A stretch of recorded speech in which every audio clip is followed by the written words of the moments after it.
Magandang umaga sa ating lahat. Okay, so tayo po ba ay pinagpala ng Panginoon? Okay, so pwede po ba natin pagpakatuloy ng ating Panginoon?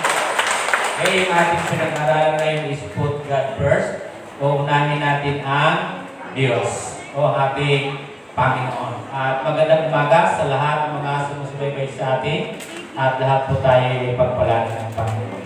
Amen? Okay? So, gusto na ba ninyong simulan na natin para matapos agad? Simulan na natin ano? Ibuksan natin yung ating mga Biblia sa aklat ng Matthew chapter 7, 7 hanggang 11. Pag-usapan natin ngayon, for every request we have in life, calling on God is a good step. Okay? So, isang magandang bagay po ito sa aklat ng Matthew chapter 7, 7 to 11. Sa bawat kahilingan natin sa buhay, ang pagtawag sa Diyos ay isang magandang hakbang. Okay? Ayan po. So, once again, ito ay tinuturuan tayo ng Panginoon is to rely para tayo ay magdipindi lamang sa ating Panginoon. Tinuturuan tayong umasa sa Panginoon. Amen po? So, tayo pong lahat ay tumayo sa aklat ng Matthew chapter 7, 7 hanggang 11. Samahan po ninyo ako sa sandaling oras para basahin itong mga talata. Sige po. So, kung kayo po ay naririyan na, tayo po ay magbabasa. For, sabi dyan, keep asking and it will be given to you. Keep searching and you will find. Keep knocking and the door will be opened to you. 8. For everyone who asks receives, and the one who searches finds, and to the one who knocks, the door will be open. What man among you, if his son asks him for bread, will give him a stone? Or if he asks for a fish, will we give him a snake? 11. If you then go and you will know how to give good gifts to your children, how much more will your Father in heaven give good things to those who ask Him? Okay. Tayo po ay manalangin. O Diyos, kami po ay naririto, Panginoon. Sa mga talatang aming nabasa, sandali kami lumapit sa inyo, kayo ay nagbibigay ng mabubuting bagay. Lord God, na kung kami ay lalapit sa iyo, Panginoon, at kung kami ay hihingi sa iyo, Panginoon God, ng isang bagay, Panginoon, ito yung ipagkakaloob po ninyo. But Lord, kinakailangan namin, O Diyos, na unahin kayo. Unahin namin kayo sa aming buhay. Unahin namin kayo, Panginoon God, sa lahat ng pagkakataon. Panginoon, salamat sa oras na ito, Panginoon God, at sa araw na ito. Na palagi namin isipin, palagi namin ilagay sa aming puso ang kami lumapit sa iyo, Panginoon. Panginoon, maraming pong salamat at halinaway sa matapos po namin ang gawain na ito, ay marami kaming mapulot at matutunan sa iyong mga salita at lalong maging matatag ang aming pananampalataya. Pinupuri ka namin at pinapasalamatan sa tayong pangalan ni Jesus ang lahat ay nagsabihan. Amen and amen. Okay. Tayo po lahat ay makakaupo na. Kaya po ninyo ako uling nabasahin sa Tagalog. Sabi diyan, humingi kayo at kayo'y bibigyan. Humanap kayo at kayo ay makasusupo. Kumatok kayo at ang pinto'y bubuksan para sa inyo. Sapagkat ang tumatanggap ang bawat humihingi, nakasusupo ang bawat humahanap, at binubuksan ang pinto sa bawat kumakatok. Bibigyan ba ninyo ng bato ang iyong anak kung humihingi ng tinapay? Bibigyan ba ninyo ng ahas kung humihingi ng isda? Kung kayo na masasama ay marunong magbigay ng mabuting bagay sa inyong mga anak, gaano pa kaya ang inyong amang na nasa langit, ibibigay niya ang mabubuting bagay sa mga humingi sa kanya. Tama po ano? So dito sa talata na ating nabasa, na kung titingnan po natin dito na kinakailangan natin na unahin, kailangan natin na ang Diyos yung ating lalapitan. Kung ikaw ay may hinihingi, kung ikaw ay may hinahanap, at kung ikaw ay kumato, ang dapat nating lapitan ay sino? Ang ating Panginoon. Kung humihingi ba ng tinapay ang isang bata, ay bibigyan mo siya ng anong bibigay mo? Bato o tinapay? Tinapay. Eh kung halimbawa ay humingi ng isda, ano ang iyong ibibigay? Ahas? Dapat isda yung ibigay. Sabi ng Panginoon, kung yung masama nga di ba? Pag humihingi yung kanilang mga anak, kung ano yung hinihingi, yun yung ibinibigay. Tama po ba? Ang maganda nga ngayon sa mga nanay, napakaganda na ngayon Kasi lalo gumanda pag humingi yung bata ng 5 piso, binibigyan ng 20. Di ba? Maganda na ngayon Pag humingi ng 20, binibigyan ng 50. Kaya kung magbibigay ka na ngayon ng sakto, ano man yung sakto? Dati binibigay na sa akin kasi yung mga bata nabigyan na ng lagpas-lagpas. Tama? So, ang masama nga na kapagbibigay ng mabuti, paano pa kaya? Sabi niya yung Diyos na nagbibigay na kung hindi tayo bigyan ng Panginoon. Okay? Itong talata na ating binabasa dito ay ito yung ang Panginoon ay nasa bundok po siya dito. Okay? Yung sinasabi niyo, the Beatitude. Yung binabanggit ang bundok na pagpapala. From chapter 5 hanggang chapter 7, ang audience niya po dito ay yung kanyang mga alagad. So, yung multitudes po, yung crowd po doon napakarami, kaya umakyat po ang Panginoon doon sa burol. Itong burol na ito is Northern Israel. Okay? Near to the Sea of Galilee. Itong lugar na ito na aking binabasa. Saan yung norte natin, di ba doon? Yung Northern Israel po ito. Then, may dagat po doon, near the Sea of Galilee. Doon po itong burol na ito nakalagay na pinuntahan po ng ating Panginoong Yesus. Para doon sa para doon sa norte, sa La Union, norte yun, tapos may dagat doon at mayroong bundok. Doon ito yung kalagayan. Yung location po ng kanila ng Beatitude o yung Mount of Beatitude. Okay? So ito mga kapatid, bakit ko itong kinikwento sa inyo? Sapagkat napakahalagang bagay itong aking kinikwento sa inyo. Sapagkat ang Panginoon ay marami po siyang sinabi dito na tungkol doon sa mga kung ano yung mga dapat gawin ng tao, so ano yung dapat na kung paano natin tratuhin yung ating kapwa, and paano tayo lumapit sa Panginoon. Kasi itong talata na binasa natin dito, ang gusto lang dito, yung point dito ng Panginoon, ay kinakailangan tumingin kayo sa akin. To fix our eyes on Jesus. Tama po? Itong kabuuan niya. Sapagkat kung ano man yung kailangan ninyo, kaya nga ako ay narito, para lumapit kayo sa akin. Yung kanyang ini-encourage po dito. Ito yung point niya dito sa talata nito. Okay? So, dito sa ating panimula, ating talakagin. Okay? So, dito sa panimula natin, itong Matthew, yung interval, tingnan yung Biblia ninyo. Yung interval lang dyan is a piece of paper. Tama? So, tingnan niyo yung pagitan ng Malakay at pagitan ng Matthew. Ano po yung naging harang niya lang? A piece of paper. Tama? So, isang pahina lang siya. Tingnan niyo yung Matthew muna. Tingnan niyo yung Matthew at saka yung Malakay.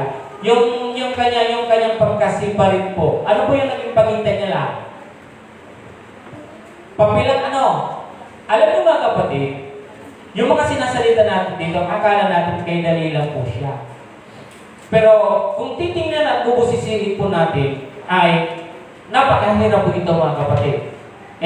Tingnan nyo, the interval between Malakay and Matthew, approximately 400 years. Pero ano po yung pagitan dyan? Pabilang So, sabi dyan, humigit kumulang 400 taon. Sino dito yung nasa 80 years na? 80. Above 80. Wala ko above 80. Sa 70. Sino yung 70? Pababa sa 70. Sino dito yung 60? 65. Wala. Bakit pa tayo lahat ano? Sino yung 60? 64. Walang 65, 64 lang yung pinakamataas. Ano? Okay. Tingnan niyo po yung 400 years. Di ba? Yung pagitan po nitong Matthew at yung Malakay is 400 years. Or sinasabi diyan na more or less. Or sinasabi na humigit kumulang sa 400 taon. Itong pagitan. Pero makikita niyo po sa Biblia, isang pahina lang. Di ba? Akala natin easy lang po siya, pero hindi niyo ba alam na napakalayo po yung years na pagitan niya. Sabi diyan, na between the End and the Old Testament, traditionally marked by the prophet Malachi, and the beginning of the New Testament, specifically the Gospel of Matthew. So 400 years po yan. This period is often referred to as the 400 silent years. Sa panahon na yan, hindi ibig sabihin ay walang Diyos. Sinabi lang po yan na itong tayo na ito ay napakatahimik. Parang walang Diyos. Yan. Pero sa ito, may Diyos po yan. But tinatawag po nilang silent years. Nanahimik po dito yung Panginoon. Okay? So, mapapansin po ninyo, bakit ganun yung nangyari? Sa ginawa ng mga Hudyo, napakarami yung ginawa. Iba-iba yung ginawa. Ang Hudyo kasi, sa panahon na nangailangan sa Panginoon, magsisisi. Patatawarin ng Panginoon. Then, once again, pag nananawa naman ulit sila, balik naman sa pagiging rebelde. Lagi naman nilang ginagawa ng hindi maganda yung Panginoon. Kaya tinawag po dito, silent years. Pero hindi po ibig sabihin, walang Diyos. May Diyos, subalit tumahimik lang to, tahimik lang tong taon na to. But, sabi diyan, sa talatang ito, or the intertestamental period. Okay? And then, Jesus is the one God promised. Ang Panginoon ay may promise. So, balikan natin yung silent years. Hindi ibig sabihin na mayroong silent years ay wala na yung pangako ng Panginoon. Continue po yung pangako ng Panginoon. Hindi po yun nawala. Okay? So, although na mayroong silent years, 400 years, more or less, or humugin ko mula ay 400 taon, bago dumating po dito yung Panginoon, napakalayo pa po. Di ba? Napakalayo pa po. Sabi niya, si Jesus ang pangako ng Diyos. Ang pangako ng Panginoon ay mananatili. Tumagal o madali man, ang pangako ng Panginoon ay mangyayari. Tama po? So kaya lang dito ay yung pananahimik na mahabang taon siya. Okay? Alam niyo mga kapatid at kaibigan, sa bawat isa sa atin, huwag po natin sasabihin na ang Panginoon dahil tumahimik siya ay wala na siyang ginagawa sa atin. Sa panahon na ikaw ay nasa bagabag, sa panahon na ikaw ay may malaking problema, ang Panginoon ay tumatahimik. Diba? Huwag yung sabihin ang Panginoon ay hindi na kayo pinakikinggan. Ang Diyos ay naririyan. Still na mayroon siyang pangako para sa atin. Ito ay inantay ng maraming taon bago dumating yung pangako ng Panginoon. Ang pangako dito ng Panginoon, sabi diyan, sa nabanggit, Jesus is the one God promised. So ilang taon po muna bago dumating yun? 400 years. Sino po dito yung mahaba na panalangin na hindi pa rin sinasagot ng Panginoon? Naniniwala ba kayo na darating ninyo? Di ba? How many years niyo nung pinanalangin? 2 years? 3 years? 4 years? Ba't sabi ng Panginoon, humiling kayo? Bibigyan ko kayo. May pangako ang Panginoon, hindi po yun mawawala. Mangyayari yun sa tamang panahon na binigay ng Diyos. Nangyari po ito sa tamang panahon. Pero hindi yung sabihin, yung pangako ng Panginoon na wala po siya. Andiyan pa rin po siya. Even yun na napakatagal na panahon. Pero ang Diyos, tumutupad siya sa kanyang pangako. Sa inyo at sa akin, tutuparin niya yun. At hindi siya Diyos na sinungaling. Ganun yung pagitan po nito mga kapatid. Hindi siya yung Diyos, siya yung Diyos na makakalimutan. Hindi siya para sa tao. Na makakalimutan niya na yung pag tumagaling. Sinabi niya yung nakaraan, makalimutan na siguro yun. Ang Diyos ay hindi ganon. Tapat ang Diyos sa lahat ng kanyang sinabi. Okay? And then sabi dito, this good news is not just for the Jews, but for the whole world, even though Jesus was born and lived among the Jews. So after po ng 400 years, saka naman din po dumating itong ating Panginoon. Okay? At ang ating Panginoon, itong mansion na ito, ay ina-address po ito, yung audience po talaga dito ng Matthew, ay mga Diyos, mga Hudyo. And then, sa 5 verse 1 and 2, yung kinausap dito ng Panginoon, yung mga disciples. At marami po siya dito yung sinabi, mapalad. Kaya sinabi ko po sa inyo kanina, bundok ng pagpapala or Mount of Beatitude. Yan binanggit ko po sa inyo kanina. Tama po? Yang binabanggit po dito, ang Panginoon, although na ina-address yung Matthew sa mga Hudyo, sa panahon natin ngayon, dahil tinanggap po natin yung Panginoon, hindi na lang ito sa Hudyo, kundi maging sa buong sanlibutan, o di kaya sa lahat ng mga sumasampalataya, ay itong talatang na ito, ina-address na din po ito doon.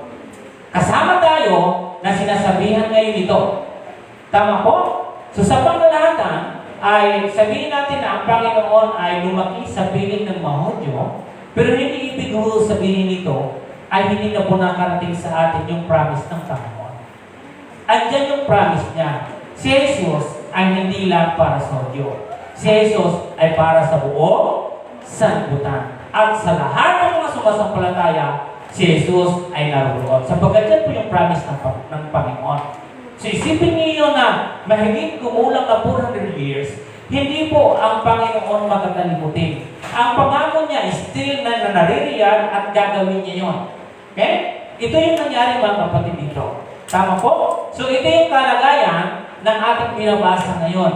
Okay? Ang kinukuha dito ng Panginoon dahil sa panahon na yun ay kailangan talaga ng bansa ng Panginoon o yung mga Hudyo na nangangailangan sila ngayon ng tutulong sa kanila. Nahirapan sila. Kaya ipinadala niya yung kanyang buntong na anak na si Jesus. Okay? Kaya magmula niya sa chapter 5 hanggang 7, makikita niyo po dyan yung tinuro ng Panginoon. Lahat yun ay nanggaling po doon sa bundok na yun, sa burol na yun. Doon sa northern Israel, na malapit po doon sa dagat sa may Galilee. Tinuro niya po yun doon. Okay? Then, sa pagkakataon na yun, na dito sa aking binasa, na gustong palitawin ng Panginoon, dahil ako ay anak ng Diyos, ano man yung mga karainan, ano man yung kahilingan, ano man yung nararanasan ninyo ngayon, dahil ako ay pinadala, pangako ako ng Diyos, o ako ay anak ng Diyos, si Jesus, ay pangako na tutugunin, pakikinggan yung bawat hinaing ng bawat tao. Tama po? Bakit ko po yung nasabi? Ano po yung talata? Sabi dyan, humingi, humanap, at kumatok. Amen po? Ibig sabihin, yung sentro ng ating pinag-uusapan ngayon ay ang ating Panginoon. Hindi ako, hindi kayo, hindi kung sino pa man. Ang sentro dito na gustong ipalabasin ng Panginoon, pumunta kayo sa akin. Okay? Tinuturuan niya dito yung mga disipulo sa burol na yun at sinasabi niya yung lahat na dapat nilang gawin. Sapagkat sila ay nangangailangan, yung mga Hudyo ng tagapagligtas, walang iba kundi si Jesus. Ito yung pangako ng Panginoon. Pagdating ng gumulang o humigit ng 400 taon, ay dumating si Jesus. Tama po? So sila, yung mga Hudyo ay dapat lapitan yung ating Panginoon. Amen ho? Okay. So ito po yung talata na aking binabanggit sa inyo. So, ganun po yung agwa ng aklat na yan. Tama po? At sinabi ko po sa inyo na 400 silent year, ibig sabihin, ang Panginoon tinitir niya yung bawat sitwasyon o kalagayan ng mga Hudyo. Okay? Yung mga Israel. Tinignan niya at nakita niya na sila ay nangangailangan ng tagapagligtas. Dumating sa Panginoon yung bawat panaghoy ng bawat isa. Yung lament ng Israel ay kanila napakinggan ng Diyos. And then dumating yung right time, yung timing ng Panginoon para ibigay yung magliligtas sa kanila. Para ipadala doon yung mamamagitan. Walang iba kundi si Jesus. Iparating ninyo doon kung ano yung kailangan ninyo, lapitan ninyo, walang iba kundi ang Panginoon. Ngayon, mga kapatid, sa panahon natin ngayon, sino yung ating nilalapitan? Every time na mayroon tayong bagabag, mayroon tayong nilahi, mayroon tayong problema, ang sabi ng Biblia dito sa ating binasa, dapat lumalapit tayo sa ating Panginoon. Tama po? Sapagkat sabi dito, kung kayo ay hihingi sa Panginoon, kayo ay bibigyan. Kung hanapin ninyo yung Panginoon, masusumbungan nyo ang Panginoon. Kung kayo ay kakatok, bubuksan ka ng Panginoon. Tama po? Sa bawat pagkatok po natin, sa pagbukas po natin, hindi bato yung bubungad sa atin. Sa pagbukas ng ating pito, sa pagkatok at pagbukas ng Panginoon sa atin, hindi inaahas yung bubungad sa atin. Alam niyo ba yung bubungad sa atin? Ang Diyos. Tama po? Sa panahon natin ngayon, sa bawat katok natin at pagbukas doon sa ating kaibigan, neighbors natin, o sino man yung pagkatok natin doon, ang minsan, unang tingin natin sila ay tinapay. Akala natin malambot yung kanilang puso. Pero sa pagbukas mo ng pito, nung panahon na ikaw ay humihingi, doon mo rin nararamdaman na bato pala ito. Wala pala ito. Wala. Walang pakiramdam. May pakiramdam ba ang bato? Nung kumato ka sa iyong kaibigan, kumato ka sa iyong kapitbahay, kumato ka sa iyong kung sino man siya, nung pagbukas, ahas yung bumungad sa iyo. Mahirap ano? Kaya sabi ng Panginoon, kumato at humanap kayo, humingi kayo sa akin, sapagkat ako ay mabuti. Diba? Kung ang masama nga ay nakapagbibigay ng mabuting bagay, higit ako na makapagbibigay sa inyo ng mabuti. Tama? Sino sa inyo yung kumatok? May kumatok na ba sa inyo at binuksan kayo? At naramdaman ninyo parang hindi naman tinapay yung nagbukas? Bato pala. Di ba? Minsan nagbukas pa ng pinto. Akala mo mabait. Akala mo in-entertain ka ng in-entertain ng maayos. Yung pala ay isa.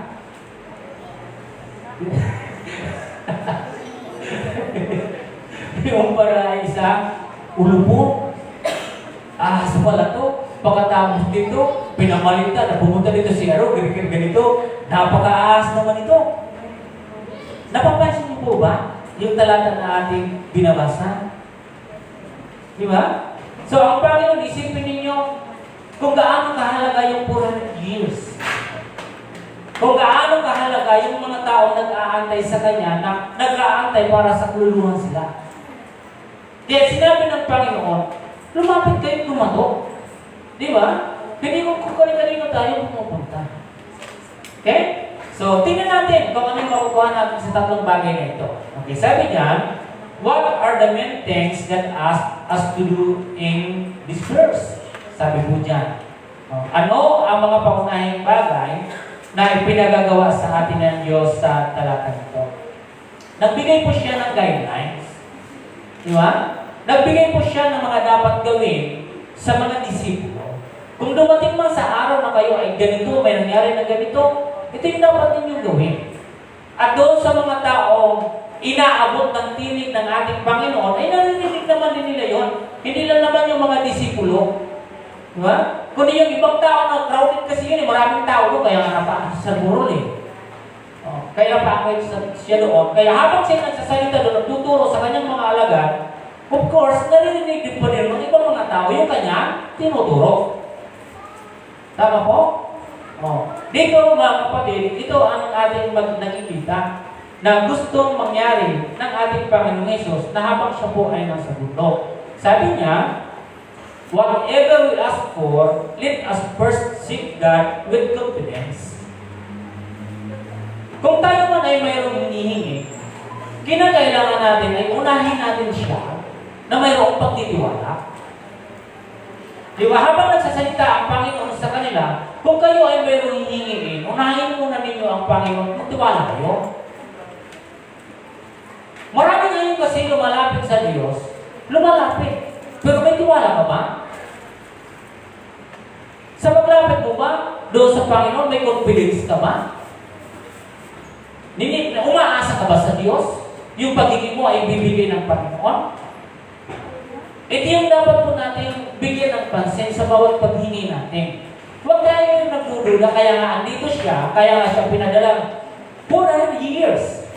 Okay? 400, pinadala po siya dito para tugunan kung ano yung bawat hinain ng bawat tao, hindi lang sa mga Hudyo, kundi doon sa buong sanlibutan, lahat ng sumasampalataya sa Panginoon upang matugunan yung pangangailangan, pakinggan yung kanilang hinihingi. Tama po? Sabi dito, na ano ba ng ating hinihingi, hanapin muna natin ang Diyos na may pagtitiwala. Tama po? Minsan ang problema sa atin, yung bawat paghihingi natin, ayaw natin unahin ang Diyos. Para wala bang tayong tiwala sa Kanya. Kaya, in-advise po dito ng Diyos, yung mga disipulo, na kinakailangan na ano man hinihingi ninyo, lumapit kayo sa akin. Di ba? Ano man hinihingi natin? Okay? So, sabi nga letter A, the Lord should be first to know our request. Dapat alam mo na ang unang makaalam sa hinihingi mo ay sino? Kanino mo muna ipapaalam? Sa Panginoon. Dapat siya muna yung unang makaalam. Hindi yung pupunta ka sa iyong kapitbahay, pupunta ka doon sa kakilala mo na alam mong bibigyan ka, pero hindi naman bato pala at ahas.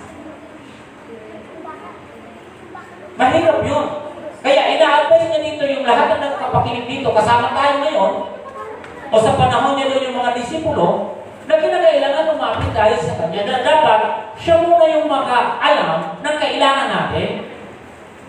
Tama po ba? Ang problema sa atin, kung saan tayo ay bugbog na, saka lang tayo lalapit sa Panginoon, hindi yung po ganon.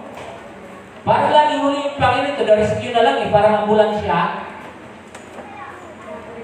Di ba kung saan yung hihingalo ka, kada pupunta yung ambulansya sa kapinaalam, uli kayo sa doktor. Hindi dapat ganon. Di ba? Kaya sabi niya later, the Lord should be the first to know our request. Tama po?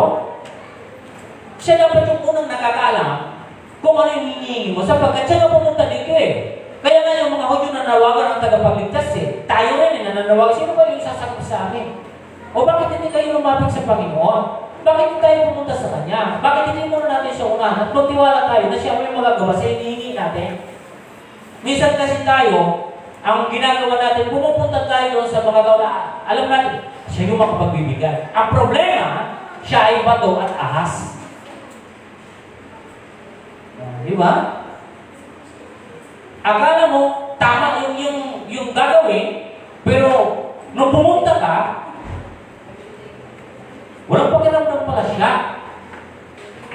Di ba? Kaya ang lagi dyan, ang binanggit dito ng Panginoon, unahin niyo ako, magtiwala kayo sa akin. Tama po ba? So, kailangan siya muna yung nakakalam. Okay? So, basahin natin ito mga kapatid sa talata nito. Matthew chapter 6, verse 8. Ang sabi niya dito, verse 8, huwag ninyo silang tutularan, sapagkat alam na ng inyong Ama ang inyong kinakailangan bago pa ninyo hingiin sa Kanya. Although na alam ng Panginoon, pero kailangan mo na manalangin sa Kanya, lapit your request. Present your request to God. Dapat siya muna yung nakakaalam. Eh? Sabi, don't be like them because your Father knows the things you need before you ask Him. Tama po? Kaya na siya pumarito para tayo ay may napagsasabihan. Sa panahong wala ka, sa panahon na nangailangan ka, mayroon kang hihinginan. Di ba? So, ang promise ng Panginoon, kaya pinadala niya yung anak niya dito, na si Jesus, para yung mga tao na mayroong hinihingi na hindi mabigyan ng kanyang kapwa, nariyan si Jesus para tayo ay humingi sa Kanya. Di po ba? Siya dapat yung ating nilalapitan. Huwag kayong mag-expect doon sa mga tao na sa tingin ninyong may pera na kayo ipapautangin ng malaki at bibigyan kayo. Kasi minsan, yun pa yung minsan yun pa yung hindi nagiging tukol sa hinihingi mo. Minsan, doon pa nagkakaroon ng sakit ng kalooban tayo. Nakuha niyo po? Kahit sa inyong mga kapatid na dapat iyo malalapitan, minsan, sila pa yung mananakit ng damdamin mo Di ba ba? Yan yung pinakamasakit sa lahat. Yung biological brothers and sisters natin. Minsan nakasama mo, mula pa kayo ng bata hanggang lumaki kayo. Di ba ba? Nung ikaw ay nangailangan na gusto mong lumapit sa Kanya, ang masaklap doon, bakit wala na bang pera? Di ba? Bakit wala na ba kayo ng kahit ano dyan? Alam niyo mga kapatid, pag may lumapit sa inyong kapatid ninyong biological, huwag niyong pahindihan. Ang masaklap mo, baka lumapit dun sa iba na hindi naman niya kapatid. At yun pa yung makatugon ng pangangailangan natin ikaw.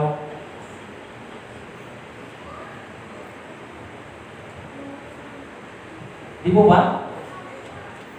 Nakukuhan niyo po, mga kapatid? Yan minsan yung problema natin. Yung dapat na ikaw yung makapagsaklulok. Kaya, pinapaya ng Panginoon para wala na lang kayo ng sakit. Pumunta kayo sa akin. Humingi kayo sa akin. Di ba? Humingi kayo. Di ba? Huwag yung lalapit kung sino yung kakilala. Alam nyo, akala nyo sila yung tutugon sa kailangan mo Sa kailangan ninyo. Di ba? Sa kailangan yung mga estudyante sa pag-aaral. Sa kailangan ng ating simbahan. Ang lapitan niyo si Jesus. Di ba ba? Siya yung lapitan natin. Hingiin mo. At ang Diyos, ang Panginoong Isus, maraming paraan para matugunan yung pangangailangan. Pangangailangan sa bahay niyo, pangangailangan ng personal niyo, material man, o financial man, o dito man sa simbahan. Higit po siya nakakalagay sa atin. Siya ay anak ng Diyos. Sabi niya nga dito, hindi niyo pa binubuka yung bibig ninyo Alam ko na yung kailangan ninyo. Alam na ng Panginoon. Pero dahil alam niya na yung kailangan, ibig ko ba sabihin na hindi na natin i-persist yung request natin? No, kailangan pa rin natin isabi sa Panginoon.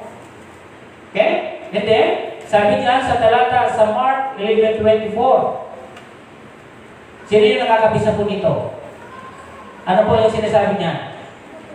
Therefore, I tell you, all the things you pray and ask for, believe that you have received them and you will have them.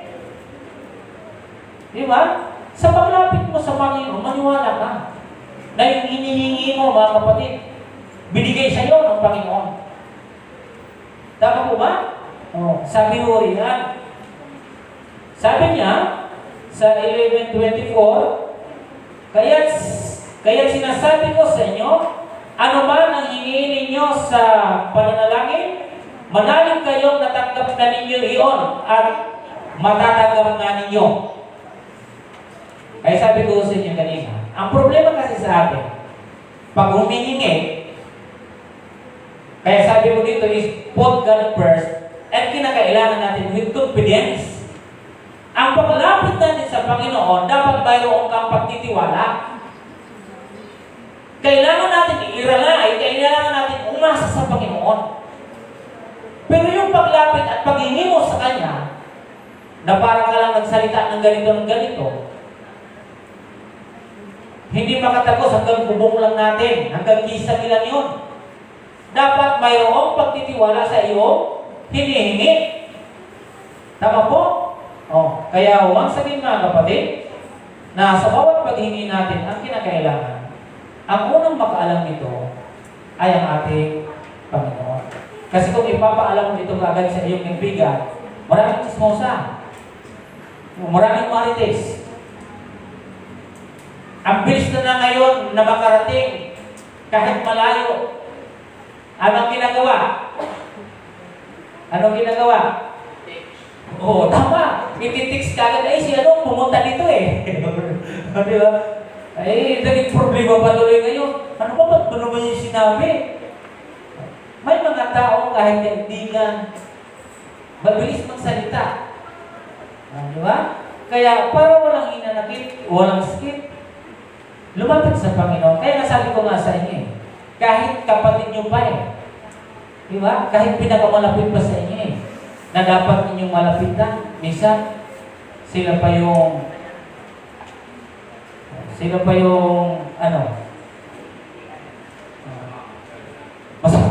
masama pa salita. Di ba? Bakit nalabay ka mo ng asawa mo? Bakit ka pa na? Isipin mo yung lalapit ka pa lang, ang dahil ka nagkaagad ba to? Ang dahil ka nagkaagad ng bato. Di ba? Binato ka na ng binato, bukol ka na kagad wala na kayong ibibigay, binato ka pa ng binato. Hindi naman yung kailangan ko yan. Ang kailangan ko yung tulog mo. Di ba? Kaya kayo, mga kapatid, at tayong lahat, ano ba yung kahilingan? Ano ba yung hinihingi natin? Kausapin niyo, Panginoon. Kasi ako, mga kapatid, pinakamaganda talaga na hakbang na gawin natin. Kausapin mo muna, Panginoon, kung ano yung nararamdaman mo. Diyos yung pagpapadal. 400 years, di ba? Yung pangako ng Panginoon. Kaya nga, pinadala yan para mayroon tayong malalapitan, mayroon tayong mahihingahan. Okay? So, letter B.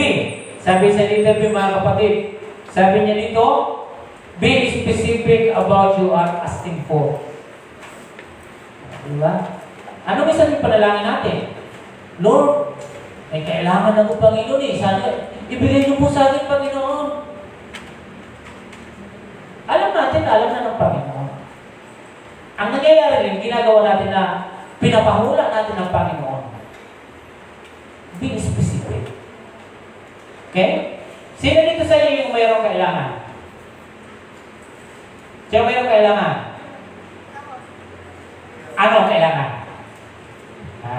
Lahat kayo may kailangan, di ba? Tama ba? Ano kailangan mo, Sister Mel? Ganun ka simple, di ba? Ikaw ba rin sa to, may kailangan ka? Ano kailangan? Kalakasan. Be specific, di ba? Pero may gusto kayong sabihin, isabi nyo na. Kasi kung may kailangan kayo, ibibigay ng Panginoon. Tama po ba? Bakit po yung sinasabi be specific? Kapag naghingi ba sa iyo ang anak mo ng tinapay, bibigyan mo siya ng bato? Brother, bibigyan mo siya ng bato? Brother Michael? Wala nga tayong pero patuloy kita dito Ganun ba? Be specific, sapagkat ang sabi na kung humingi ang iyong anak ng tinapay, so specific po yun Kung humingi po sa iyo ang inyong anak ng isda, ibigay mo ng isda, specific po yan. Be specific. What you ask for? Di ba? Kailangan alam. Sa paglapit mo, ano ba yung kailangan mo, anak? Bahala na po kayo. Sino yung pumupunta sa inyong kaibigan?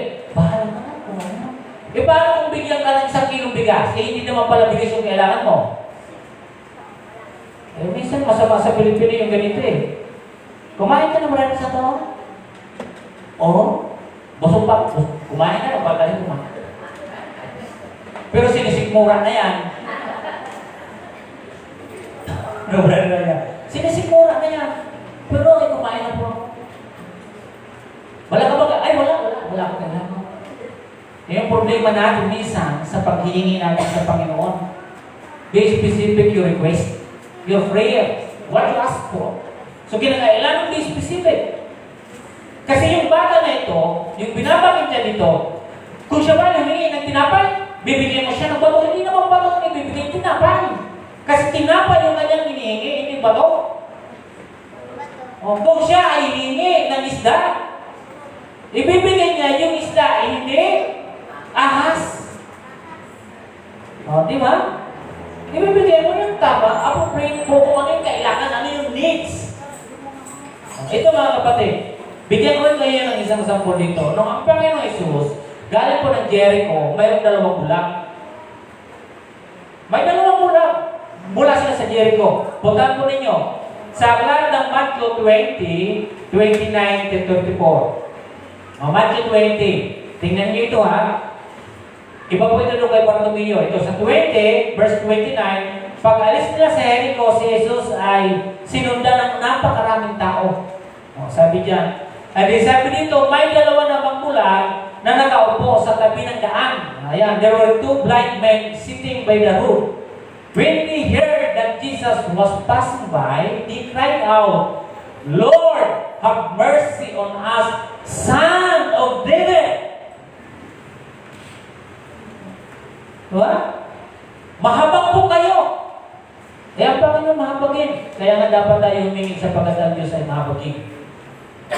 Tama? So mahabagin po yung ating Panginoon. Hindi, sabi nito, pinagsabihan sila ng mga tao at pinagtatahimik, ngunit lalo sila nagsisigaw, Anak ni David, mahabag po kayo sa amin. So kahit mayroon po nagsasabi, stop. Sabi dyan, the crowd told them to keep quiet, but they cried out all the more. Hindi sila napigilan, Lord, have mercy on us, Son of David. Pag tayo ay humingi tayo, buong puso, may pananalig. Huwag kayo na nag-aalangan. Sumigaw kayo sa Panginoon, kailangan ko to, kailangan ko to. Ano ba yung kailangan mo? Anong kailangan mo sa Scriptura?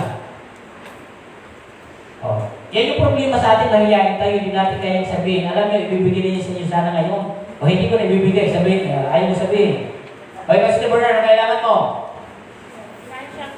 Financial. O ibibigay kasi kapag specific.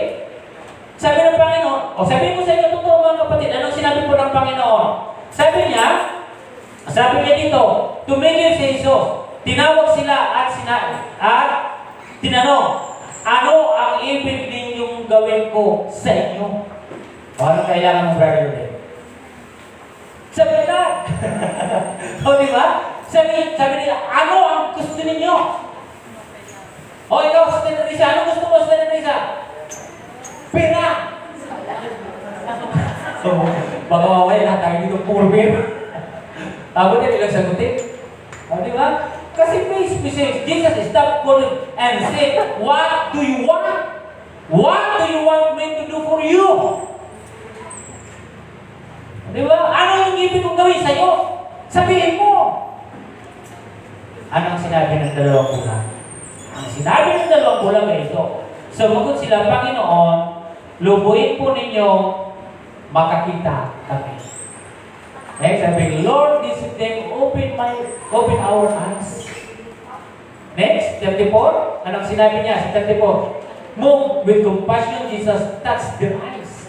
Immediately, they could see and they followed Him. Di ba?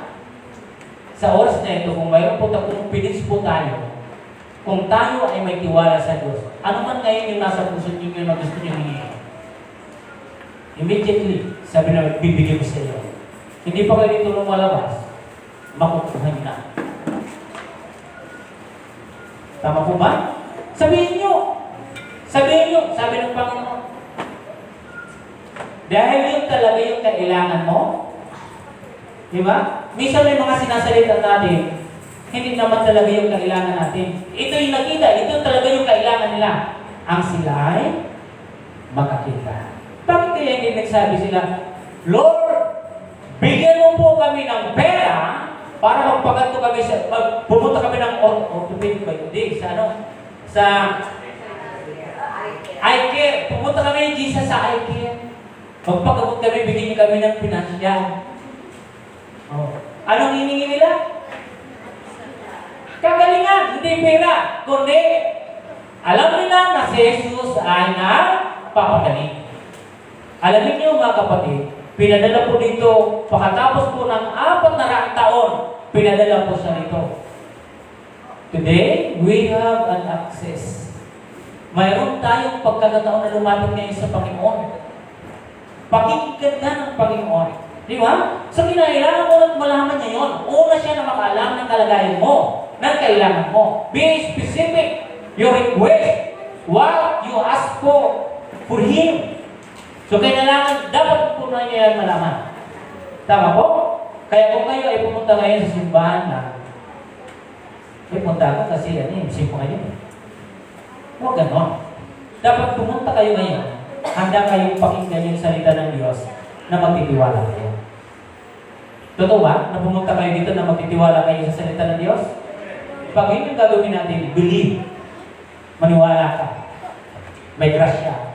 May biyaya ang Panginoon sa atin. Pwede ba natin palapakan ng Panginoon? Dito ba? May biyaya. Okay, pangalawa. Tatlo lang. Tatlo naman kanya ditong pinagagawin natin eh. Di ba? Pangalawa, whatever we seek, let us seek God first with trust. So, kinakailangan po natin na kung tayo man ay mayroong hinahanap. Okay? Kinakailangan po natin mga kapatid na uunahin muna natin ang ating Panginoon. So, ang mga disipulo, pinaunahanan ng Panginoon. Sabi niya, liban sa paghingi, sabi dito, humanap kayo. Ang tao ngayon, marami pong hinahanap. Minsan nga, hindi mo maintindihan yung bawat tao ngayon. Marami siyang hinahanap sa buhay. Di ba? May hinahanap siya, nasumpo mo na, pero hindi pa rin siya kontentado. Wala pa siyang contentment. Maraming hinahanap ngayon yung tao. Di mo alam kung ano ba talaga ang kanyang hinahanap. Diba? Napakarami. Aligaga yung mga tao ngayon sa kahanap sa kanilang pansarili. Naghahanap sila ng kung ano-ano sa kanilang buhay. Tama po ba? Maraming hinahanap. Minsan yung paghahanap natin walang tamang direksyon. Basta aalis ako ng bahay, hanapin ko yung gusto ko. Diba? Lahat tayo lumalabas, sumahas, nagsasabi tayo, baka sakali. Ang Kristiyano ay hindi baka sakali. Hindi baka sakali tayo. Dapat mayroon tayong tamang motibo, intention sa lahat ng ginagawa natin. Mayroon tayong direkta na pupuntahan. May direkta tayo kung saan talaga yung location, yung hinahanap natin. Huwag tayong mga Kristiyanong baka sakali. Naunawa ako? Hindi dapat baka sakali. Humanap ka, lumapit ka sa Diyos na mayroong pagtitiwala. Ang dami ngayon hinahanap yung tao, puro hindi talaga nila masumpungan yung tama, yung tumpak na hinahanap. Laging kulang. Nakahanap ng trabaho, pagdating ng isang buwan, halo ko na dito, maghanap mo na ako ng trabaho. Di ba? Doon ako mangupahan sa pransya. Pag idadal-dalaw, halo ko na dito, kung nalang ako. Hindi mo na alam ngayon kung ano yung iniisip ng bawat tao eh. Magulo yung hinahanap. Kaya ang Panginoon, nung kausap niya, pag umahanap kayo, hanapin niyo ako, magtiwala kayo. Masusumpungan ninyo yung hinahanap ninyo. Minsan yung mga hinahanap natin, hindi naman talaga yun eh. Di ba? Nagbabaka sakali lang talaga tayo lahat sa mga hinahanap. Hindi tama yung direkta, hindi tama yung puso sa mga hinahanap natin. Tingnan niyo yung lahat, pag hindi tama sa puso natin, ang bilis natin umalis. Kasi iba yung hinahanap natin eh. Di ba? Ang maganda, hanapin natin yung Panginoon para itama tayo. Naghahanap ngayon yung mga tao ng kaligayahan. Nagbabayad sila para maging maligaya, maging masaya. Ang mga tao ngayon naghahanap ng pagkatakot para matakot sila. Anong ginagawa? Magbabayad para matakot. Saan dito yung may mga katatakutan? Saan ngayon may katatakutan? Iba-iba yung mga hinahanap natin ngayon. Napakarami. Pero para maging maayos yung hinahanap natin, simple lang yung payo ng Panginoon. Huwag niyong baliwalaan yung papunta niya rito. Tama po? Pinaalalahanan niya yung mga disipulo, yung mga taong naabot ng kanyang paninig. Hanapin niyo ako. Tama po ba? Kasi dito sa mundo, hanap ka ng hanap ka ng hanap, hanap ka ng hanap. Wala kang kasiyahan sa hinahanap mo. Pero kung si Jesus naririyan lagi sa iyo sa paghahanap mo, ang Diyos yung magpapasaya sa atin sa totoo lang. Sino dito sa inyo po yung masaya na nakakuha na kayo ng sahod? Pumalakpak kayo na nakuha yung sahod nyo? Sino pumalakpak ng sobra-sobra? Ano ang kadalasan?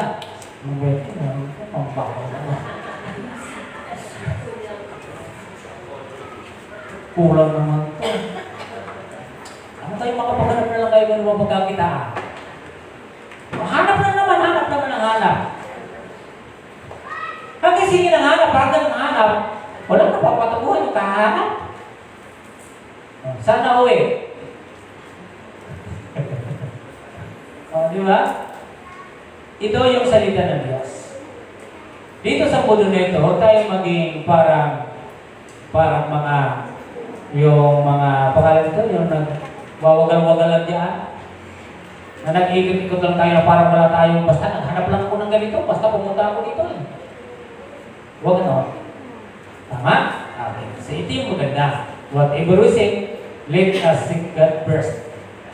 We trust. So kailangan mo yung pagtitiwala. Hanapin mo siya. Ako naniniwala, ang katugunan ng lahat ng ating paghahanap ngayon, walang iba, kundi si Jesus. Ang dami ngayon naghahanap, pero sa bawat mga paghahanap, hindi sila makumpleto sa paghahanap. Kahit sa paghahanap ng pag-aasawa niyo. Ano, Brother Ryan, di ba? Ano ang gusto mo sa isang babae? Mabano? Ano pa? Papera? May ektarya? Pero nung ano na? Ayaw ko. Ayaw mo naman. Ano na yun? Ano yung tipo mo? Guwapo, may balbas, magandang kutis. Yung ba yung hinahanap? Nung ano naman? Ayaw na naman. O, kaya nga mag-asawa sa generation nito? Kung ganito yung mangyayari. Palit na lang tayo ng palit. Hanap naman ulit. O, hanap na naman. Alam niyo, sa bawat kahanap natin, nauwi sa kapahamakan, nauwi sa pagtanda. Di ba? Kaya ako sa iyo, kapatid at kaibigan, tama yung pagkakilala natin sa Panginoon. Tama yung pagkikinig natin sa salita ng Diyos. Kasi kahit ano po yung hanapin dito, halugin pa natin ang buong mundo. Kapag wala ang Panginoon, wala kang kasiyahan. Diba? Kahit mayroon tayong manakuha, kahit may damit tayo at may pagkain, hindi ka pa rin masaya kasi nag-iisip ka naman, kinabukasan. Hindi hanapin ko na ang bukas. Diba? Puro hanap, puro ng hanap. Pero sabi ng Panginoon, humanap kayo at kayo ay makakasumpong. Alam niyo po ba kung sino yung pinapahanap niya? Hanapin mo si Jesus. Humingi ka kay Jesus. Siya yung lapitan. Hanapin mo si Jesus. Di ba? Ang sabi dito mga kapatid, ano gusto niyo na matapos? Tapos na natin? Sabi dito mga kapatid, sa ating binabasa sa pangalawa, sabi diyan, hanapin muna natin ang Diyos ng may pagtitiwala. Sabi niya dito, everyone who seek will find. Ang bawat humahanap ay makakasumpong. Yung kanina sinabi natin na sa paghingi, for everyone who asks will receive, sapagkat hindi, yan po ay matatanggap po natin ang bawat ating hinihingi. Letter A, delight yourself in the Lord. Sa Diyos mo natin ang alin? Sabi niya sa awit 37 verse 4, sa Diyos mo hanapin ang kaligayahan. Take delight in the Lord, and He will give you your heart's desire. Yung desire, nagkakaroon talaga siya ng problema. Without Jesus, dito sa desire natin, marami talaga siyang hinahanap. Your wants. Kaya wala kasiyan eh. Ngunit sabi dito, delight yourself in the Lord. Di ba? Sa Tagalog, basahin natin ha. Saan po ba yun? Nakalimutan ko. Sa awit 37, verse 4. Ayan, tingnan nyo ha. Klarado ito sa Tagalog mga kapatid. Sabi niya, sa 37 verse 4, sa Diyos mo hanapin ang kaligayahan at ang pangarap mo ay iyong makakamtan. Tingnan mo yung mga naghahanap lagi sa Panginoon. Pag nakasumpong sila, kung tintado siya. Diba? Kung ano ang mayroon siya, sapat na yun sa kanya sapagkat maligayan siya dun eh.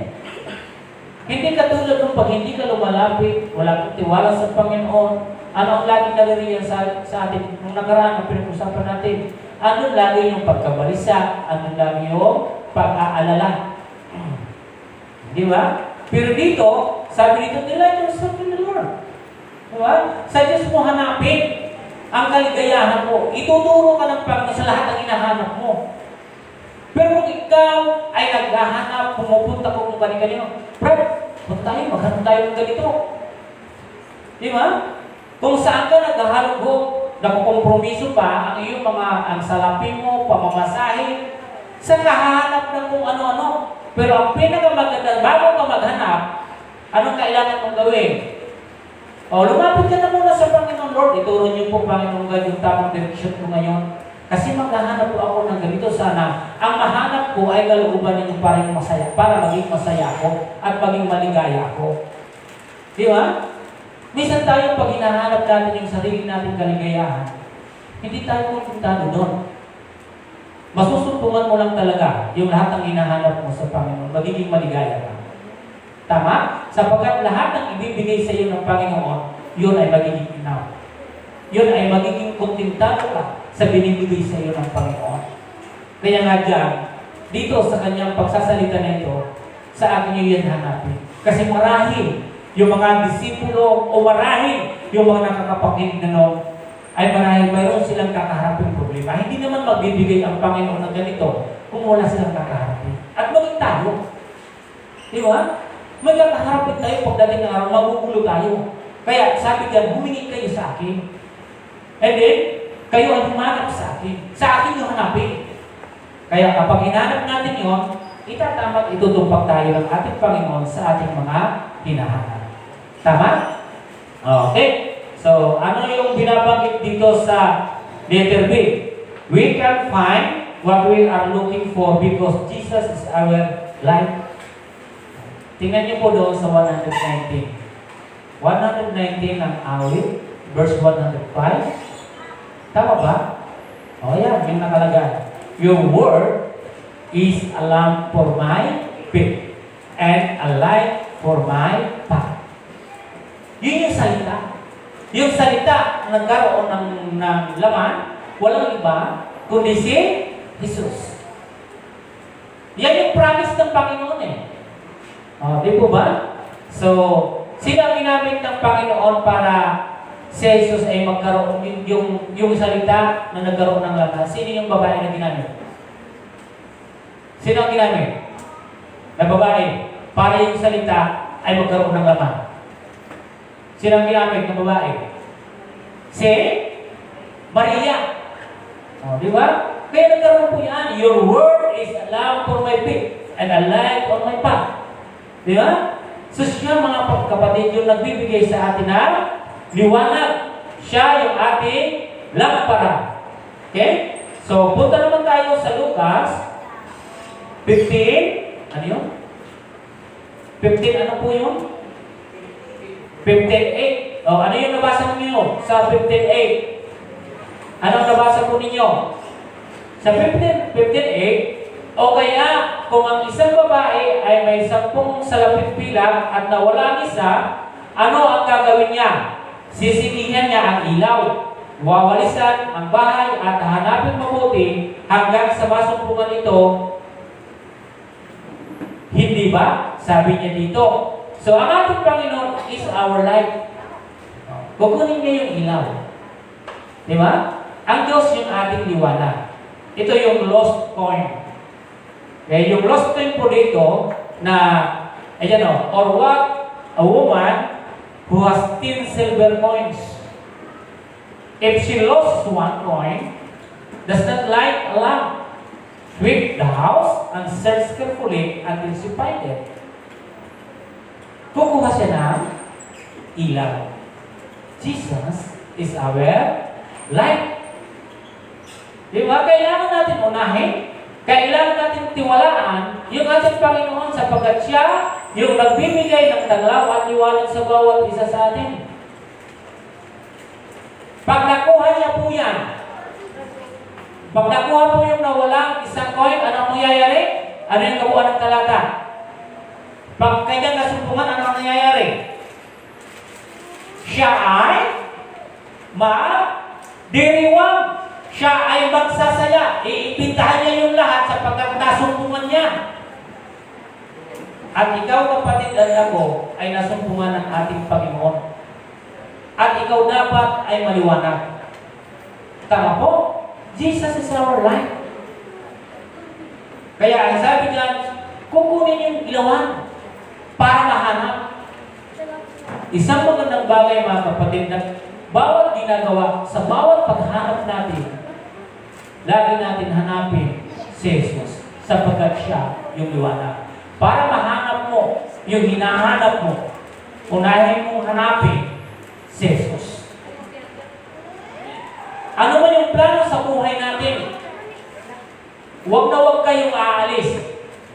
Kausapin nyo ang Panginoon. Di ba? Sino dito yung sa bawat umaga umaalis ng bahay, pumupunta ng trabaho, or yung school? Sino yung mga umaalis? Ano ang ginagawa ninyo? Ang magandang tanong dito para mas maganda ay ganito.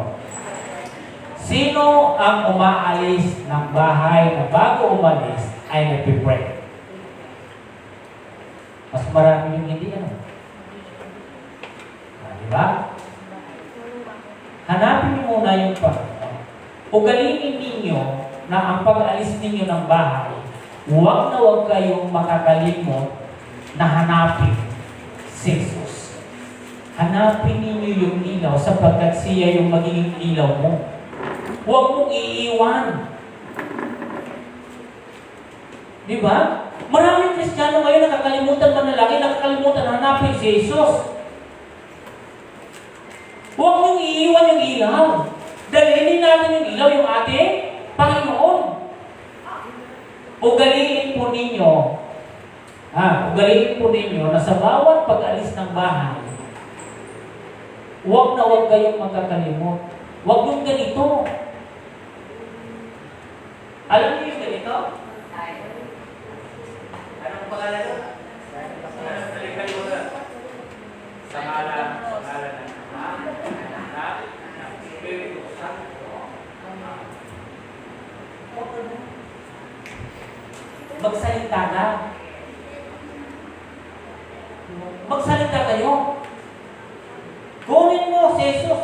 Hanapin mo siya. Ilaw mo yan sa daan mo. At sa paglalakad mo, masusumpungan mo. Makakarating ka ng maayos sa iyong pupuntahan. Yung pastor, kahit hindi ka ako nananalangin, nakakarating ako eh.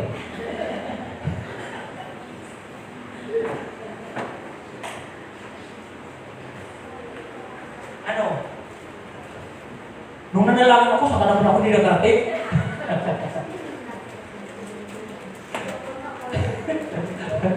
Eh, huwag ka naman manalangin. Hindi ka respond. Itong ginagawa mga kapatid, ito yung sinasabi sa akin, totoo pinto ito. Tama po ba? Para masupungan lagi natin. Okay? So ulitin ko, bawat mga kapatid, lahat ng mga sumusubaybay sa atin, huwag kayong makakalimot na humanap sa Panginoon. Kausapin niyo siya bago umalis. Tama? Kayong mga anak, mga bata, mga pumupunta ng school, mas maganda na kausapin niyo ang Panginoon. Amen? Okay. So, patapos na tayo. Okay. Pangatlo, mga kapatid. As we now, let us first seek God and with trust. So, sa ating pagkatok, hanapin muna natin ang Diyos ng may pagtitiwala. Tama po? Kung kakatok ka lang naman sa Panginoon na wala ka naman tiwala sa Kanya, baliwala na yun. Tama po? Lagi niyong tandaan ito mga kapatid. Sabi ng Panginoon, kumatok kayo at kayo ay bubuksan. May bawat pinto na sinasarahan. Pero may pinto rin. Sa bawat pagsara ng bawat pinto natin, may bumubukas na panibagong pintuan. Sapagkat ang sabi dito, ang bawat kakatok ay kanyang bubuksan. At kung ang masama ay nagkapagbibigay ng mabuti, lalo pa ang Panginoon. Tama po? Huwag niyong isipin na sa pagkatok natin sa Panginoon at ang kanyang pagbukas ng pinto ay babatuhin tayo. Bakit tayo kumakatok? Bakit tayo kumakatok? Ha? Para buksan? Hindi, mayroon pa isa. Alam natin bubuksan yun. Pero bakit ka pupunta doon? Hindi naman ako pupunta doon sa pinto. May kailangan ka. O, di ba? So may kailangan ka kaya. Imposible na kakatok ko lang yan. Katok na lang ko rin.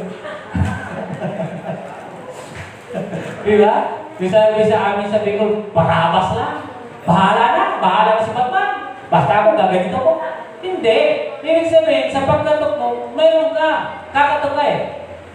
Sa pagkatok natin, itong tinuturo ng Panginoon, isa itong malaking bagay sa atin. Huwag kayong matatakot. Ang pagkatok mo sa Panginoon, hindi ba ito yung haharap sa iyo? Hindi ka bubukulan. Di ba? Sa pagkatok mo sa Panginoon, hindi ba ito yung i-entertain sa iyo? Hindi.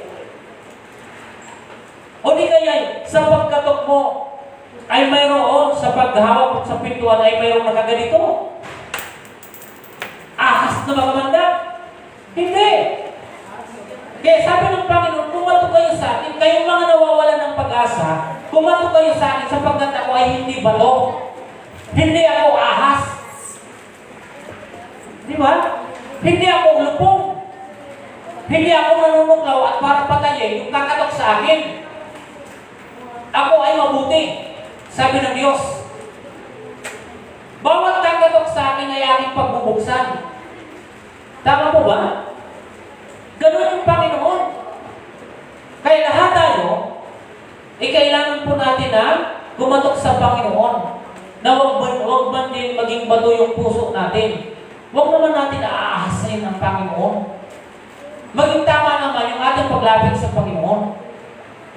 Tama po ba? So dapat ayusin natin. Isipin natin ng Diyos, siya ay Diyos na mabuti. Kaya nga pinadala niya yung anak niya. Para sa pagkatok ng tao, mayroong magbubukas. Maraming mga tao ngayon, minsan yung na pinabubuksan ng pinto. Di ba? Hindi na pinabubuksan yung pinto. Pero ito yung pagkakataon na hinihikaya tayo ng Biblia, maging sa panahon natin ngayon, sapagkat ang salita ng Diyos ay nag-i-exist. Buhay ang salita ng Diyos. Kaya sa bawat pagkatok, may magbubukas. Tama po ba?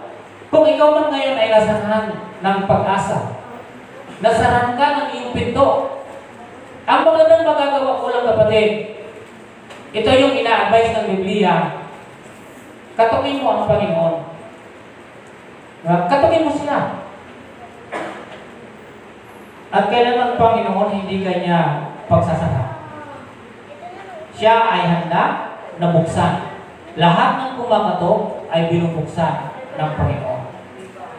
At mararanasan po natin yung biyaya na nanggagaling sa Diyos. Letter A, mga kapatid, sabi ko riyan, the Lord Jesus is our true friend. Tama po ba? So, isang magandang bagay ito, mga kapatid, sapagkat ang ating Panginoon ay isang kaibigan. Tama ho? Tingnan niyo po yung Lucas chapter 11, 5-13. Yung isang kaibigan, hating gabi ito, mga kapatid, humihingi, may hinihingi po siya. Okay? Pero sabi ng kaibigan, ayaw ko nang bumangon, hating gabi na. Basahin natin na. Saan yun? Sa Lucas? Lucas 11, verse 5. Tingnan niyo ito, mga kapatid. 11 verse 5. Sinabi pa rin niya sa kanila, ipalagay natin ang isa sa inyo ay nagpunta sa isang kaibigan. Isang hating gabi. At nagsabi, kaibigan, bigyan mo muna ako ng 3 tinapay. Hating gabi. Okay? And then sabi niya, dumating kasi ang isa mong kaibigan, naglalakbay ay wala akong maihain sa kanya. At ganito naman ang sagot sa kanyang kaibigan sa loob ng bahay. Huwag mo na ako gambalain. Nakatarangka na ang pinto at nahihiga na kami ng aking mga anak. Hindi ako makababangon pa upang bigyan kita ng iyong kailangan. Diba? Nakakalungkot ano? Hating gabi na, kailang kaibigan mo siya, may dumating na isang maglalakbay, kaya ang problema, wala ka nang maihain. Wala kang maibibigay. Kaya ang desisyon mo ay pumunta sa iyong kaibigan. Hating gabi. Hating gabi po yun. And then sabi nito, kaya sinabi ko sa inyo, sabi niya dito, sinabi ko sa inyo, hindi man siya bumangon dahil sa kanilang pagkakaibigan, babangon siya upang ibigay ang hinihingi ng kaibigan dahil sa pagpupumilip. Tama? Sabi ng Panginoong Hesus, ang kanyang ginagawa nito is tungkol sa kanya. Naggawa siya ng itong talinhaga na ito. Na ang Panginoon hindi niya kailanman matitiis ang sino mang lumalapit. Alanganin man na panahon, alanganin man siya ng oras, ang Panginoon ay handang mabukas. Naintindihan po? Hindi po siya katulad ng ibang kaibigan natin o ng mga tao dito. Na hating gabi, may gate at malayo yung bahay. Kahit minsan naririnig na may kumakatok, tinitiis. Kahit maulan o mayroong mga problema sa kalye, na kahit mayroong mga taong kumakatok, hindi nila yung bubuksan. Pero sabi ng Panginoon, hindi sa pagiging kaibigan nila, babangon siya dahil sa kailangan ito. Di ba ba? Babangon siya hindi o tatayo siya, hindi dahil sa kanilang pagkakaibigan, kundi yung sa kanya, hinihingi.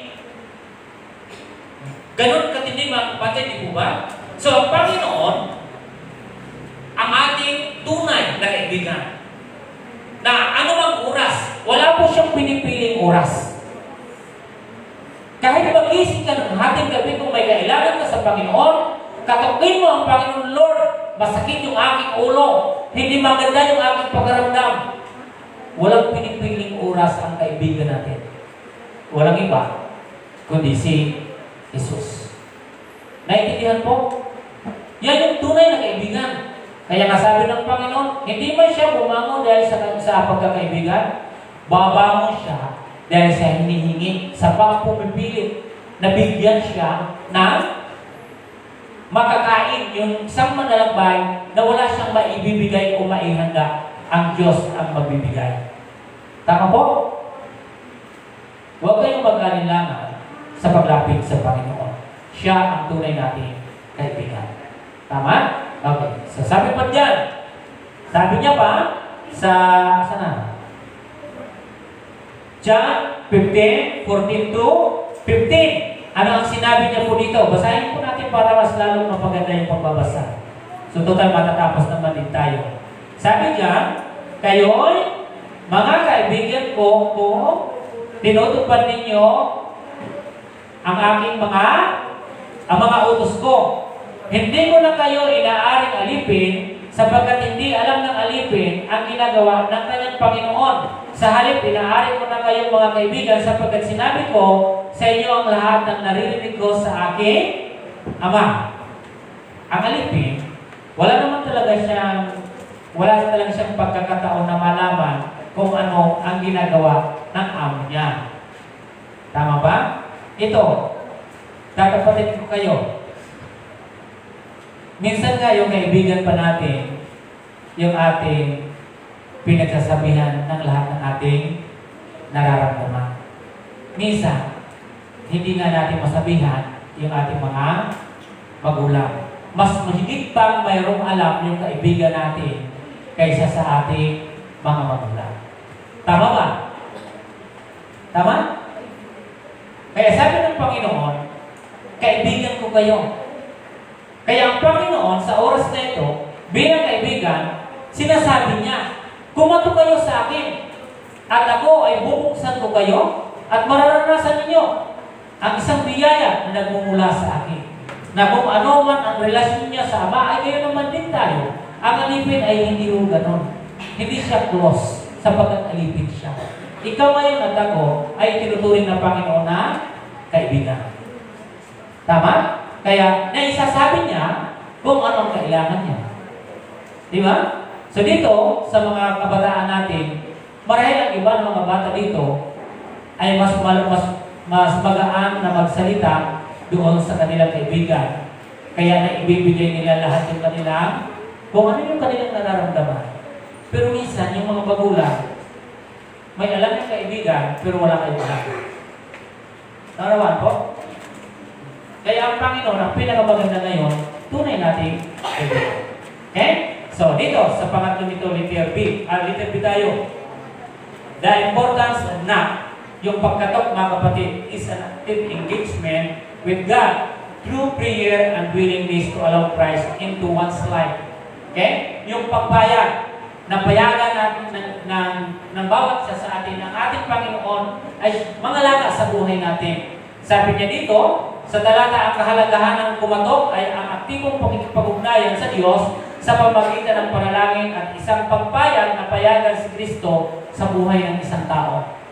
Payag ka ba sa Panginoon na pumasok sa buhay natin? Okay lang sa inyo na kaibigan natin ng Panginoon? Di ba? So, itong sinabing pagkatok, tingnan nyo mga kapatid, pag ikaw ay nagkatok, is an active. Okay? Active engagement or active communication, active relationship with God. Pero pag ikaw hindi ko makatok, lack of engagement, lack of communications. Ganun lang yung kapatid. Di ba? Ang Kristiyano pag kumakatok, mayroon kang communication sa Panginoon. Hindi ka naman pupunta sa pinto niya kung wala kang maganda, kung wala kang engagement, wala kang communication sa Panginoon. Pag wala kang communication, bakit ako pakatok dyan? Tama? Kilala ko ito, kaya pwede ako pumatok. Yan yung sinasabi po dito, yung ating relationship sa Panginoon. Through prayer. Prayer is nothing. Kumakatok po tayo sa ating Panginoon. Di ba? Kaya tayo kumakatok. Kasi mayroon kang relationship. Mayroon kang communication. Mayroon kang alam yung pinto na yan. Kilala mo yung sino yung Maria sa pinto na yan, kaya kumakatok ka. At ang pinto na yan ay handa mabukas mo. Kahit ako, hindi ako kakatok sa pintuan ng isang tao na hindi ko kilala. Tama po? Pwede niya ako pagbuksan, pero tatanungin mo, bakit sino ka? Bakit ko makatok dito? Hindi naman kita kilala. Di ba? Kaya kung ikaw ay kumakatok, mayroon kang relasyon doon sa kinakatokan natin. Amen po? Okay, sabi dito sa aklat ng 25:11-13. Tingnan niyo mga kapatid yung lack of engagement and lack of communications. Hindi maganda. Later, the rest of the virgins also came and said, Master, open up for us. Kumakatok po sila sa pintuan. Pero makita po natin yung lack nila, yes, communications. nagkaroon sila ng problema. And later, and in verse 12, but he replied, I assure you, I do not know you. Sabi niya. And in 13, therefore, be alert because you don't know either the day or the hour. Ito yung 10 virgin. Pag kulang ka talaga ng relasyon sa Panginoon, kahit sigawan mo siya, kahit kumato ka, hindi ka active. Di ba? Hindi ka active sa Kanya. Pero itong 5 virgins na ito na matalino, sila ay mayroong tamang communications. Alam nila kung ano yung kanilang ginagawa. Mayroon silang reserve. Sabi dyan, ay may dala silang lamp with oil. And then, kahit may oil pa yung mayroon pa sila, reserva. Dahil alam nila yung engagement, alam nila yung communication, alam nila how to active communicate. Dapat active po tayo. Kaya dito sa panahon na ito na, Lord, papasukin nyo kami, lumayo kayo. Hindi ko kayo kilala. Diba? Ang nating mga kapatid sa Panginoon ay dapat kilala Kanya. Alam mo, naintindihan mo kung ano yung binibigay sa iyo, yung instruction ng Panginoon. Ikaw ay laging ready. Pero ito, hindi naging maganda. Di ba? Kaya tayong lahat, itong natin na ito mga kapatid, basahin natin ulit. Punta natin yung letter B. Sabi niya dito, the importance of NAP is an active engagement with God through prayer and the willingness to allow Christ into one's life. Tingnan niyo po yung 5. Di ba? Sila yung nakapasok sapagkat active sila. Okay? So, ang Panginoon pumunta dito na pinadala sapagkat promise siya ng Diyos na sa bawat paghingi, sa bawat paghanap, at bawat pagtatugpo natin, ang Panginoon ay laging handa para ikaw ay tugunin. Sagutin sa lahat ng kailangan. Be specific your needs. 1, ay kinakailangan, alam mo din kung ano talaga yung layunin mo. Alam mo rin kung ano yung gusto mo. Pino-point out mo sa Panginoon, ano ba yung gusto ko? Dapat alam mo yun at isabi mo sa Panginoon. Sa ating pagtatapos, mga kapatid, ask God and He will give you good things. Sa paglapit natin, ang Diyos ay laging magbibigay sa atin ng mabuti. Pangalawa, seek God and good things will be found from Him. Okay? So, lagi natin tatandaan itong tatumbahin, knock on God and good things will be experienced in Him. Tama po? So, lagi po natin siya hinian sapagkat kung ano yung kailangan natin, hanapin natin siya kung ikaw ay naguguluhan, katukin mo siya para lalo mong maranasan ano ba talaga ang dapat kong gawin, katukin mo siya. Okay? Katukin. Para lalo maiting ang communication, yung relation natin sa Panginoon. So, verse na ito na aking babasahin, or what man is there among you who, if the son asks for a bread, will give him a stone? And or if he asks for fish, he will give him a serpent? If you then, being able, know how to give good gifts to your children, how much more will your Father who is in heaven give good things to those who ask Him? Ang pinapaalala lang sa atin ng Panginoon, sa bawat paghingi, at sa bawat paghanap, at sa bawat pagkatupo natin, expect good things na galing sa Panginoon. Hindi ba to? Hindi ahas, kundi biyaya na nagagaling sa ating Panginoon. Amen? Believe. Trust in Him. Okay? Put God first in our life. Lagi niyong isipin niya. Lagi niyong unahin. Lagi po nating lapitan ang ating Panginoon. Tinitiyak ng Biblia, lahat tayo ay mayroong gantimpala para sa ating Panginoon. Gantimpala na nagagaling sa ating Panginoon. Amen? Okay? Shall we pray? Heavenly Father, we thank you, Lord Jesus, for this moment, Lord, O God.